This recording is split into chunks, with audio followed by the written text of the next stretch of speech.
नाज़रीन ग्रामी, बस पहाड़ी इलाके से गुजर रही थी। अचानक बिजली चमकी, बस के करीब आई और वापस चली गई। बस आगे बढ़ती रही। आध घंटे बाद बिजली दोबारा आई, बस के पिछले हिस्से की तरफ लपकी, लेकिन वापस चली गई। बस आगे बढ़ती रही। बिजली एक बार फिर आई और वो इस बार दाईं साइड पर हमला आवर हुई, लेकिन तीसरी बार भी वापस लौट गई। ड्राइवर समझदार था, उसने गाड़ी रोकी और ऊंची आवाज में बोला, भाइयों, बस में कोई गुनाहगार सवार है। ये बिजली उसे तलाश कर रही है। हमने अगर उसे न उतारा तो हम सब मारे जाएंगे।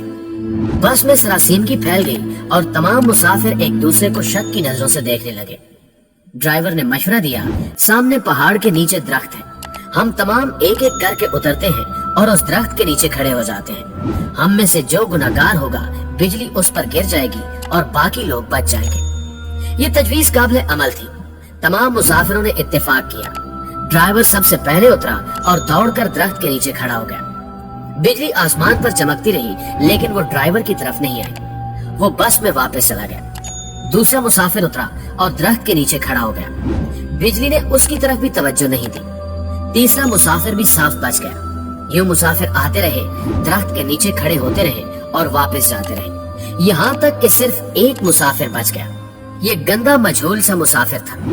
कनेक्टर ने उसे तरस खाकर बस में सवार कर लिया था। मुसाफिरों ने उसे बुरा भला कहना शुरू कर दिया। लोगों का कहना था कि हम तुम्हारी वजह से मौत के मुंह पर बैठे हैं, तुम फौरन बस से उतर जाओ। वो उससे उन गुनाहों की तफसील भी पूछ रहे थे जिनकी वजह से एक अजियतनाक मौत उसकी मुंतजिर थी। वो मुसाफिर उतरने के लिए तैयार नहीं था, लेकिन लोग उसे हर कीमत पर बस से उतारना चाहते थे। मुसाफिरों ने पहले उसे बुरा भला कहकर उतरने का हुक्म दिया, फिर उसे प्यार से समझाया और आखिर में घसीट कर उतारने लगे।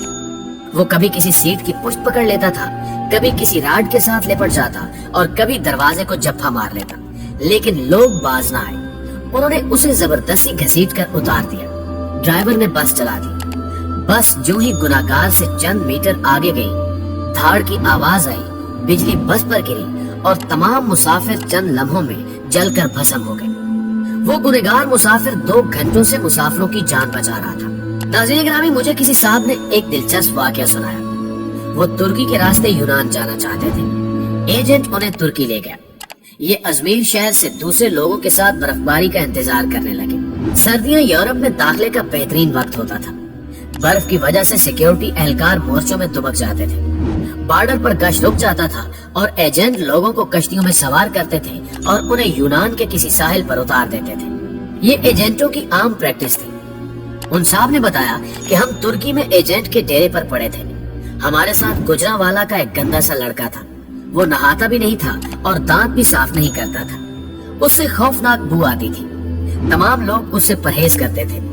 हम लोग दिसंबर में कश्ती में सवार हुए। हम में से कोई शख्स उस लड़के को साथ नहीं ले जाना चाहता था। हमने उसे रोकने की कोशिश की, लेकिन वो रोना शुरू हो गया। एजेंट के पास वक्त कम था, चुनाचे उसने उसे ठुड्डा मारकर कश्ती में फेंक दिया। कश्ती जब यूनान की हदूद में दाखिल हुई तो कोस्ट गार्ड एक्टिव थे। यूनान को शायद हमारी कश्ती की मुखबरी हो गई थी।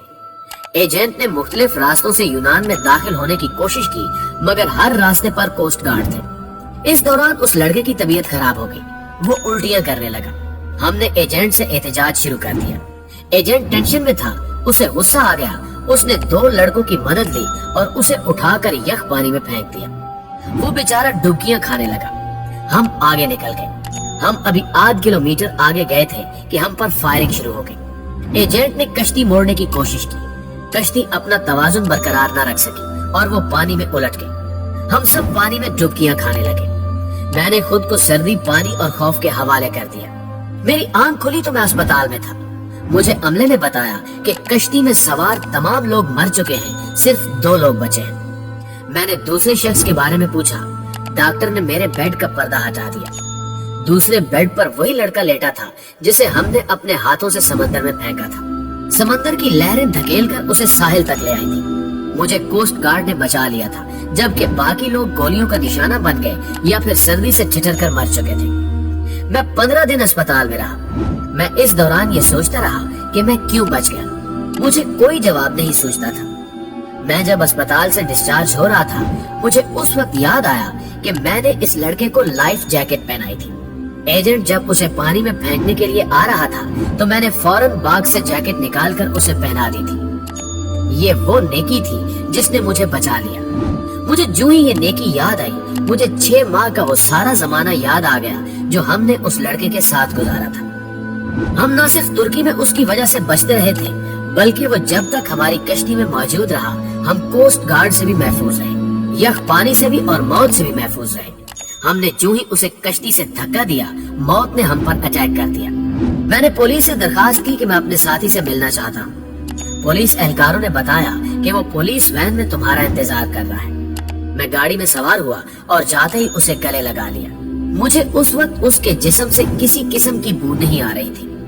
मुझे मालूम हुआ कि मेरे साथियों को उसके जिस्म से अपनी मौत की बू आती थी।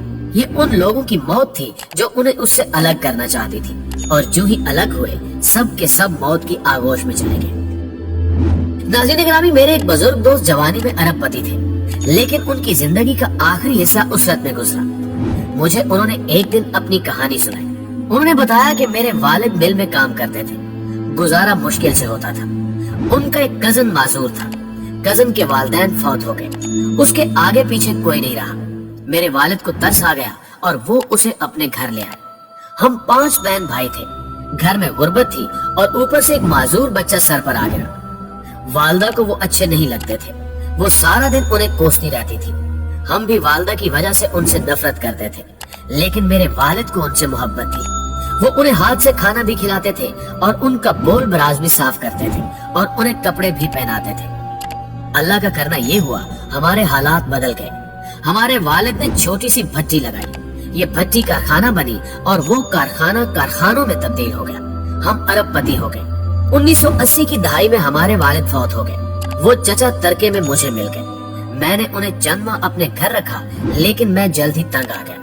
मैंने उन्हें पागल खाने में दाखिल करा दिया और वो पागल खाने में रहकर इंतकाल कर गए। बस उनके इंतकाल की देर थी कि हमारा पूरा खानदान अर्श से फर्श पर आ गया। हमारी फैक्ट्रियां, हमारे घर और हमारी गाड़ियां, हर चीज नीलाम हो गई। हम रोटी के नवालों तक को तरसने लगे। हमें उस वक्त मालूम हुआ कि हमारे माजूर चचा हमारे रिज्क की जमानत थे। हम उनकी वजह से मोहल्लों में जिंदगी गुजार रहे थे। वो गए तो हमारी जमानत भी खत्म हो गई। हमारे महल हमसे रुखसत हो गए और हम सड़क पर आ गए। प्यारे दोस्तों, ये तीनों वाकयात आपके लिए हैं। हम नहीं जानते कि हम किन लोगों की वजह से जिंदा हैं, हम किन की वजह से कामयाब हैं और हम किन की बदौलत मोहल्लों में जिंदगी गुजार रहे हैं। हम ये भी नहीं जानते कि हम किसको बस से उतारेंगे, हम किसको कश्ती से बाहर फेंकेंगे और हम किसके खाने की प्लेट उठाएंगे, और वो शख्स हमारा रिस्क, हमारी कामयाबी और हमारी जिंदगी साथ ले जाएगा। हम हरगिज नहीं जानते, लिहाजा हम जब तक उस शख्स को पहचान नहीं लेते, हमें उस वक्त तक किसी को बस, कश्ती और घर से निकालने का रिस्क नहीं लेना चाहिए, क्योंकि हो सकता है हमारे पास जो कुछ हो वो सब कुछ उस शख्स का हो, और अगर वो चला गया तो सब कुछ चला जाए, हम न रहे, मिट्टी का ढेर बन। उम्मीद करता हूँ कि आपको वीडियो अच्छी लगी होगी। मज़ीद ऐसी वीडियो देखने के लिए हमारे चैनल को लाइक और सब्सक्राइब जरूर कीजिएगा और अपनी राय का इजहार जरूर कीजिएगा। शुक्रिया, दुआ में याद रखिएगा। मिलते हैं नेक्स्ट वीडियो में। अल्लाह हाफिज़।